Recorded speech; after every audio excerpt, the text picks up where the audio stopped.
Right. Hi Mike, how are you doing today? Oh, we're doing just fine. How about yourself, Izzy? Good. Hopefully we're gonna get through this one. Yeah, we're trying. Was this 4 or 5 times now? All right, so crossing them here.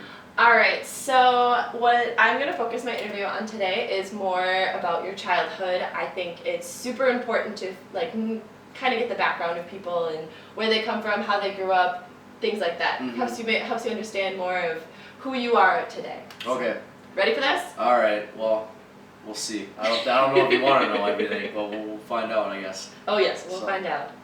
Alright, so tell me where you grew up.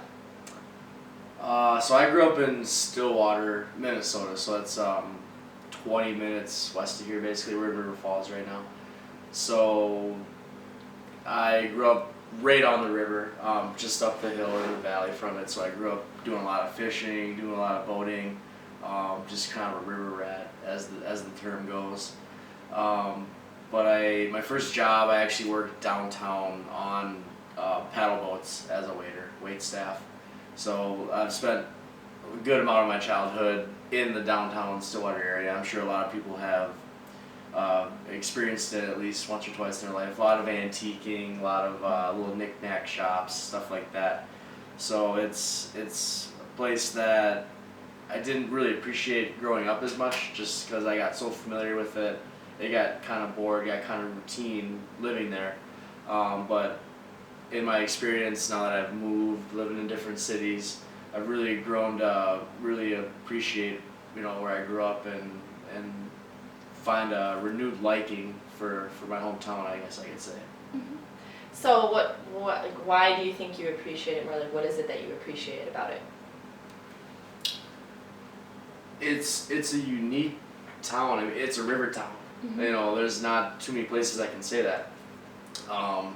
It's really it's rural and it's urban kind of at the same time. I mean, you have everything that you could want in terms of food, dining, convenience, that type of thing.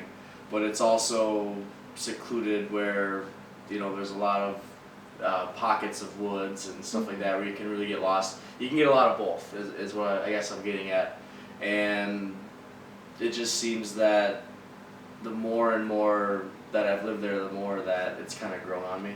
Mm-hmm. So. Well, that's good. I mean, it's nice that the cities are just not too far away too. If you wanted to ever go there. That's another good point. I was gonna say I should have brought that up. So it's only 20 minutes from St. Paul, Minneapolis. So if I'm a big sports fan myself, it's really easy just to hop and skip away to go to the XL, go to Target Field or whatever, and then drive back. Just head straight east.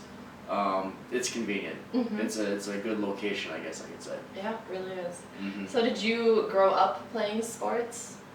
I did, yeah. I grew up playing hockey and baseball.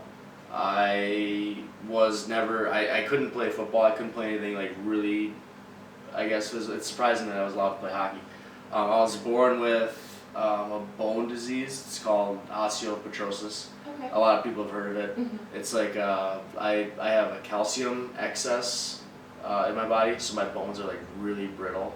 Okay. So anytime I break them, they just shatter. So football was always out of the question. But I grew up playing baseball, hockey. Like I said, baseball was my best sport, admittingly. But now that I'm older, slowed down quite a bit. I play a lot of golf and softball on weekends. So. Well, it's good that you keep doing stuff that you love at least. Try to stay active. Yeah. I get sore the morning after, it's like, why did I do that last night? Jesus, like this is gonna hold off for a while, but yeah. Do you have any siblings? I have a younger sister. Yeah? I do. Okay, what was it like growing up with her? Not fun. She was a tomboy, and she's very, very stubborn, very set in her ways. She's not like her mom, Anyways, we fought all the time. I mean, like physically. I would not instigate a lot of the fights. Like she would instigate it because she knew that I wasn't gonna really, really hurt her, go at her hard. So she knew that, and she would be the one that would instigate all those fights and actually she whooped my ass on quite a few occasions just because I knew I couldn't. But we didn't get along. She had some daddy issues because my dad had a lot of his focus on me with sports. That consumed a lot of his time.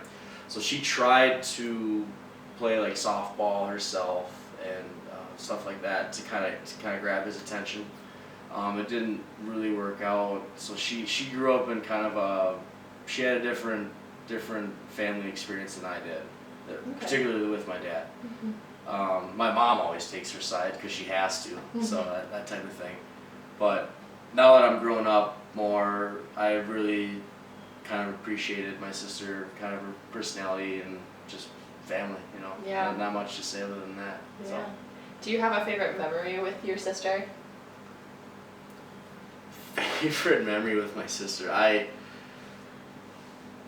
I probably would say she talked me into riding an old rickety bike at our cabin. So like the lake is at the bottom of the hill. Our cabin is up on top of this hill. You gotta like walk down this hill. And we had a bike with flat tires on it. The steering handle was crooked. All this thing. And she talked me into starting at the top of the hill to ride all the way down and then try to go off the end of the dock into the lake. Well, I got to the bottom of the hill and I missed the dock. I got it just a little bit, but I basically just like skidded across the side of the dock, cut myself up, all just horrible. And it was one of those things like, why did I do that? Like, how did she get me to do that? Like, honestly. But I was young and stupid. I must have been, like 18, 19? No, I'm kidding. I'm kidding. I was like 12. She was like 10. But I mean, it makes for a good story now. Yeah. Ignorance, right? Yeah. So that was. I mean, there's a lot of them. I mean, she's throwing a remote at my head. I barely ducked it. She's thrown chairs around the house. She tried to throw me out a window.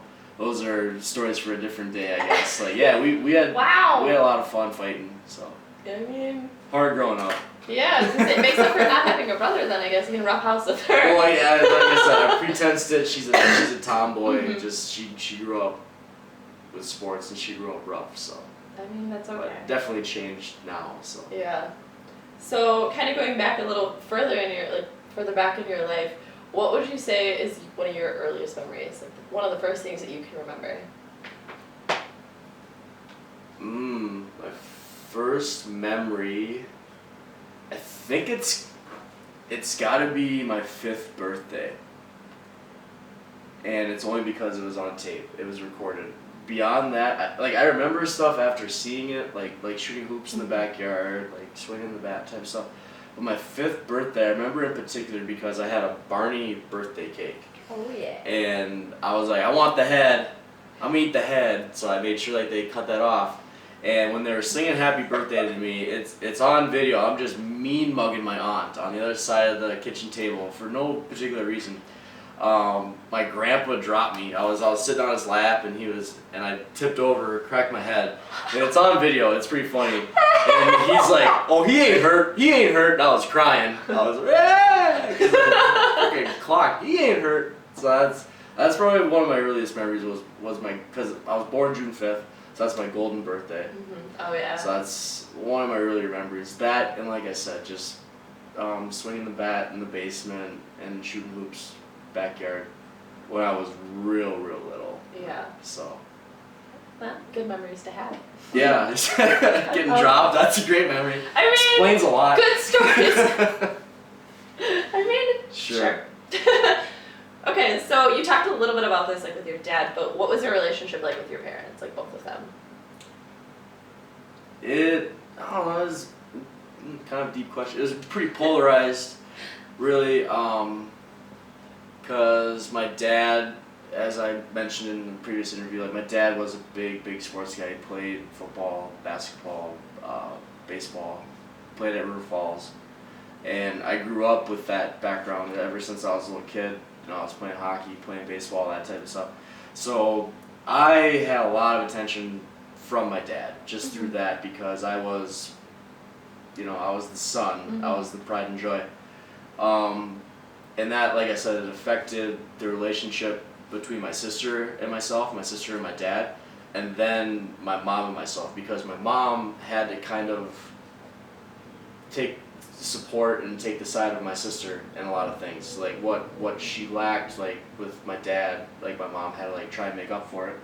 So how that affected me was I had a really hard relationship with my mom because she just couldn't, for the sake of evening things out, she couldn't be fair to me.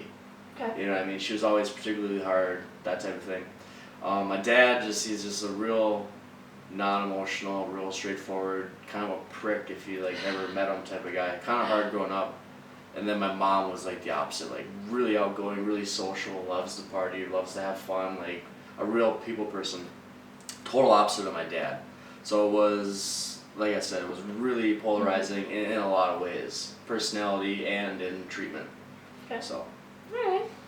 Okay, well, kind of developed to a well-rounded, got both sides then. Yeah, yeah. It was unique, we'll say that. Yeah, alright. So when you were a kid, what did you think your life would be like as an adult? As a kid, I mean, it took me a long time to realize that I wasn't gonna play baseball. Like I grew up doing it. I got drafted, not professionally.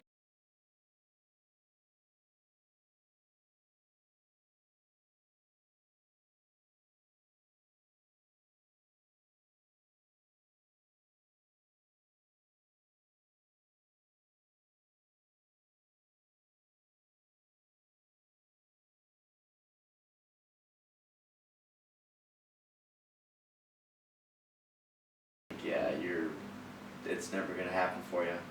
So I didn't have much thought process behind that. I just was baseball. Baseball. Kinda. I mean, Mhm. hey, that's how you thought your life would be. Yep. Yeah. Yeah, so, okay, so let's talk about school a little bit. So what kind of, or like, what did you most enjoy about school when you were a kid? I didn't like school all that much. I liked seeing my friends. I didn't appreciate it at the time as much as I probably could have, but I really hated the structure of it. I hated eating at the same time every day. I hated eating the same foods every bi-weekly. I didn't like having to be at a certain spot at a certain time. I put up with it. I mean, I went through the motions mostly, and that was probably, if I could have done it over again, I wouldn't have approached it the same way. But that was just kind of my outlook on school. It's just pretty negative, I would Something say. you have to do. Yeah. There was more things that I didn't like than I did like about school. So. That's fine. That's fine. Did you have a favorite subject in school? I was big into history. I don't know why, like, because I can remember movie lines. Like any movie I watch, it's the first time I see it, snap, I got it. My sister. Yeah, so like I have a really weird memory that way. So like dates and particular events, like I just first time I hear it, it's good. So like on exams, like I was always I did well in history, so it was just good feedback. Like I did well, so I liked it. So that was, history I enjoyed. Physics was fun. Physics is just really interesting. But like chemistry, English, I really didn't like. Most subjects I didn't like, I'll say that, but there was a few that I did enjoy. Yeah, that's okay. So what kind of student would you say that you were? Not a good student. I finished probably with like a C average or B minus average in high school. I was just kind of I did my work, but I didn't put effort into my actual work. I just did it to do it. I had a lot more potential than I actually reached, and I think that annoyed a lot of teachers and probably annoyed myself a little bit too. I'm just lazy by nature. That's probably the only thing, best way to sum it up. Okay. Is I was a lazy student, but I knew that I could get by with it. I knew that the bare minimum. I knew what I had to actually do to pass. So, and I did that. I did the bare minimum. All right, so then my last question for you Mhm. to wrap things up, Mhm. another big one. Who would you say has been your biggest influence, like in your life, just in general? Well, I mean, I could say my dad. You know, he really was, but I think that's kind of a common answer. I'll say, uh, guy named Ricky Michael. I had him as my third grade teacher, and my fourth, and my fifth, and my sixth. He kept Okay. moving up with my grade as I went. He was also the high school baseball coach. He worked at the Okay. elementary school and the high school coach. So he was my coach through high school, and then the year I graduated, he became the athletic director. And he hired me my first year out of high school as a coach. So I've basically been tied to his hip since I was 8 years old. Like Yeah. I've known this guy for a long time, and a very very disciplinary, firm but fair guy. Um, Tells you like it is. Like there's no, it's very cut and dry, and I grew up with that. I grew up with the reality of the situation. You know what I mean? Mm-hmm. Some people, it's you dance around things. You say it as nicely as you can, but he really taught me a lot about the real world, the way things are gonna work. Mm-hmm. You know, the right and wrongs of things, and it was a lot of tough love. He and I really probably have never seen eye to eye. Very different personalities, had a lot of arguments, but a guy that, in the end, like probably has meant just as much to me as my dad has. Like a lot of respect for that guy, for how much he's had to put up with, and for how much he's taught me. So. Mm-hmm.